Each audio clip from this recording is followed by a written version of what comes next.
avec ce sentiment de mission, ce sentiment d'accomplissement est si important, mais c'est tellement difficile pour certaines personnes de trouver ce sentiment de mission et d'accomplissement. Alors quel serait votre conseil pour les gens qui luttent avec ce genre de choses? Ok, c'est une excellente question, étant donné que je parle toujours de trouver son but. Et je le dirais de cette façon. Quand vous avez un objectif clair, vous ne voyez plus ça comme un travail. Vous ne redoutez pas de sortir du lit le matin ou d'ouvrir la porte de votre voiture ou monter les escaliers pour vous rendre au travail. Mais souvent les gens ne comprennent pas ce concept. Ils sont là et ils disent « je ne comprends pas ce que ça veut dire ». Et la question que je pose toujours aux gens est « quelles sont les choses pour lesquelles vous vous portez volontaire? Que faites-vous pendant votre temps libre?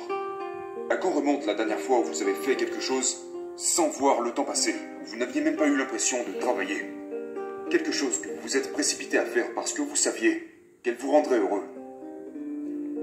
Et donc, le conseil que je donnerais serait arrêtez de courir après le statut, le titre et l'argent. Faites ce pourquoi vous vous portez volontaire, et puis le succès, l'excellence et l'argent viendra à vous.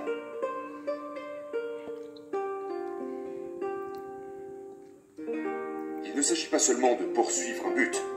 Vous devez réaliser que ça vous demandera du courage, et vous devez être prêt à vous sacrifier. C'est exactement comme quand vous essayez d'apprendre une nouvelle compétence, une nouvelle technique. Votre qualité de vie, vos biens matériels et votre confort vont forcément diminuer. Donc je vais vous dire, oui, je ne veux pas induire en erreur les gens qui ont l'intention de réaliser de grandes choses. C'est effrayant. Votre qualité de vie et votre niveau de confort va forcément chuter. Mais votre qualité de vie en termes de santé, de bien-être, d'épanouissement, de bonheur, ira progressivement bien au-delà de tout ce que vous pourriez imaginer. Et je vais vous dire ceci. Les personnes qui poursuivent l'espoir, l'optimisme et une mission vivent une vie bien plus longue. Ils sont beaucoup moins stressés que n'importe qui d'autre.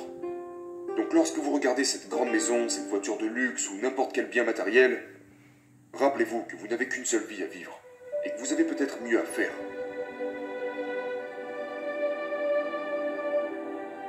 Vous devez être clair avec votre mission et vos buts, d'accord? Clair sur votre mission et vos buts. Et donc, vous savez, quels sont vos buts? Par exemple, gagner le championnat national. Quel est votre but? Obtenir ce poste de manager. Peu importe ce que c'est. Trouvez votre but.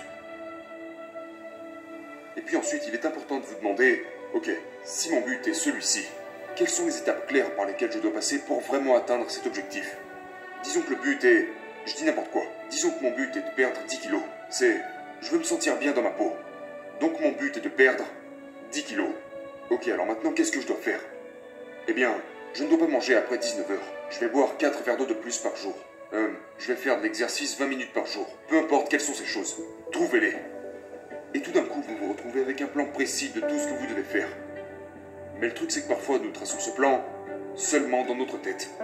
Vous devez l'écrire. Vous devez savoir où vous êtes, où vous voulez aller, et ce qu'il vous faut faire pour y arriver. Parce que vous ne pouvez pas laisser vos buts s'échapper. Ils doivent constamment être avec vous, en plein milieu de votre miroir, près de votre écran d'ordinateur, sur la porte de votre frigo, sur votre bureau de travail, peu importe. Vos objectifs doivent être constamment dans votre champ de vision. Parce que s'ils ne sont pas dans votre champ de vision, quelque chose d'autre va prendre leur place. D'accord? Donc disons par exemple que mon but est d'obtenir ce travail de manager, et que j'ai identifié ce qu'il faut que je fasse pour y parvenir. Et puis soudain, hé mon gars, viens avec nous, on va au bar ce soir. Et puis je me retourne, je regarde mon ordinateur et je vois sur mon fond d'écran manager avant 25 ans. Non, non. Je dois constamment me rappeler quels sont mes buts et agir en permanence dans leur direction pour les atteindre. Donc c'était la première technique.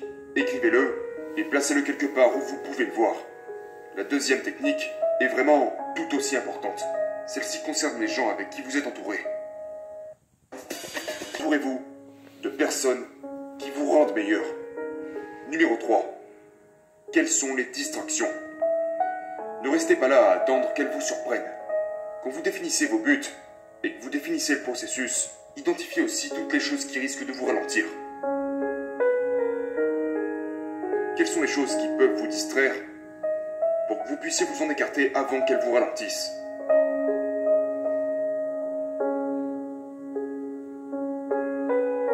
Le pouvoir de ce que nous croyons influence véritablement nos actions.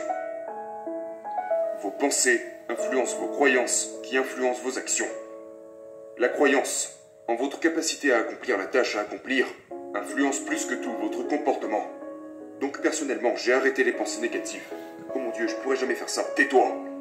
Mon Dieu, je pense pas que... Tais-toi. D'accord? Et puis alors, j'ai commencé à vraiment croire en moi. Une bonne façon de changer notre image de nous-mêmes est de changer la façon que nous avons de nous parler à nous-mêmes. Donc j'ai commencé à changer la façon dont je me parlais à moi-même. Alors quand je me rendais compte que j'avais affaire à une pensée négative dans ma tête, je me coupais moi-même la parole et je disais à voix haute « Stop! Arrête ça !» Et j'ai ensuite remplacé ces pensées négatives par des déclarations et des affirmations positives. Je peux tout apprendre.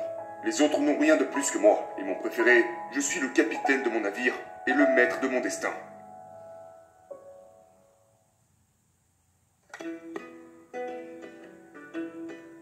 Les gens interprètent l'échec comme une fin en soi. Ils interprètent les revers comme des pertes. Ils ne réfléchissent pas à ce qu'est un échec en réalité. Et ce que j'essaye de faire comprendre aux gens, c'est que l'échec fait partie du processus, en particulier pour les plus ambitieux. Si vous n'échouez pas, si vous restez dans votre zone de confort, vous n'atteindrez pas le plus haut niveau. Vous n'excellerez pas dans votre domaine.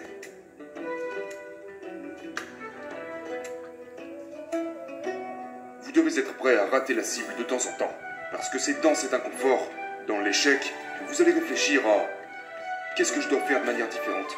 Qu'est-ce qu'il faut que je change ?» Et alors la croissance devient possible.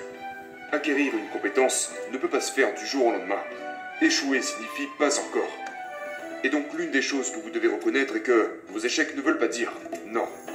Vos échecs veulent dire pas encore. Donc, s'ils veulent dire pas encore, qu'entendez-vous par là? Eh bien, quel est le prochain? Qu'est-ce que je vais essayer de faire différemment? Qu'est-ce que j'ai besoin de réajuster? Si vous obtenez la réponse pas encore, cela veut dire ok, quelque chose doit être modifié.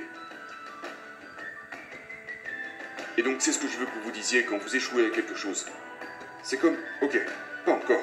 Et puis maintenant vous réfléchissez. Quelles sont les raisons pour lesquelles ce n'était pas encore le moment? Qu'est-ce que j'aurais pu faire différemment?